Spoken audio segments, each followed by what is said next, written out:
rituals in the religion were the first to get wiped out. You know, like counting in Nisenan might be less dangerous, but yeah, because they were always demonized and looked at savage, you know, for practicing any spirituality at all. It's a big link that we're missing, and I think that would help a lot of people that have different issues, you know, with alcohol or drugs or something, you know, that we're missing that spirituality, that, like you said, where you go for that help and for that guidance. And it's just really sad that we don't have that. With the dreams in general, usually when people bring up dreams, I love hearing how they interact with theirs, because with mine, I know when I'm dreaming. If you know you're running away from something that's scary and you can never run fast enough, I can actually talk myself in my dream to actually run faster or just change the landscape around. And I have a really good remembrance of almost all my details when I wake up. So I've always felt very fortunate that way when I realized most people don't. The whole culture was so centered around spirit, reverence of the dead, reverence of the ancestors, the different spirits of the animals, the land, the plants. Everything was spiritual.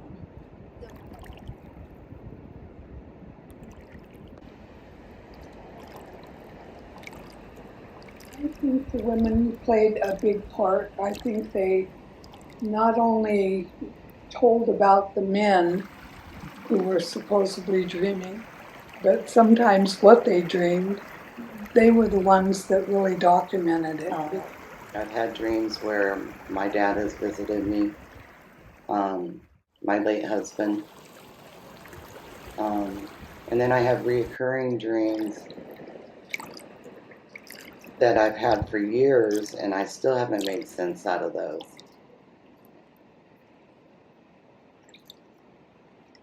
She first told us about her dream, and her dream was one that reoccurring all through her life. Something attracted her to a Catholic cemetery, and she went in. Probably Mom said that she was led right to it. She felt like she was invited.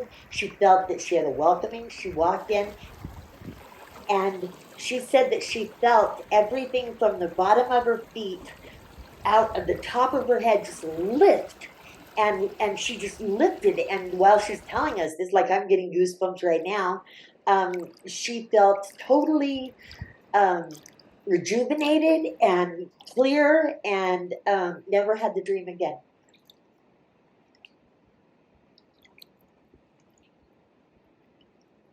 And I think that I would like to learn what they're trying to tell me. I think it's important when we wake up, and if you're feeling scared or if you're feeling sad, that there's probably something in your life that you need to address. I feel like the elders are saying, hey, you need to take care of this. And I try to pay attention to this.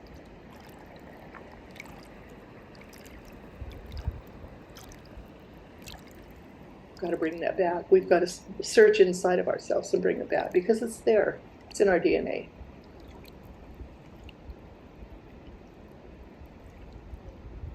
But she also talked about the knockdown people and the dreamers. She said that the dreamers always kept us on the path.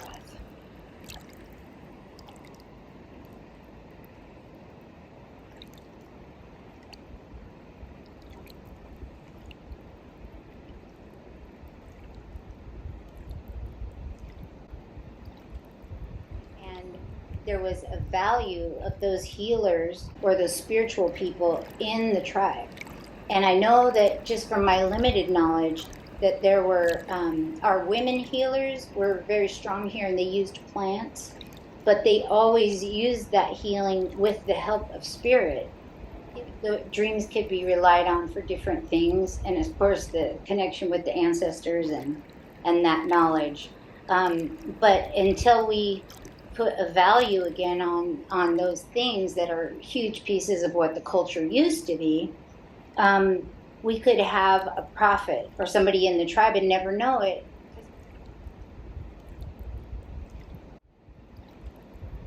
Yeah, I have a thing about the elders. I always feel them in my life. I always feel them standing behind me. And I think if I open up myself, I can kind of hear their voices and I can feel the way that I should be traveling in life. And so that's something I try to stay aware of. I think some of our spiritual practices, thinking on that, is I wish we could learn a lot more. I just feel like so much was stripped away, and that I think a lot of us are sick from it. And I think if we could get some of our spiritual ways back and in practice again, that it would be healing, it would be medicine for us. And I think that's something that we really need to work on.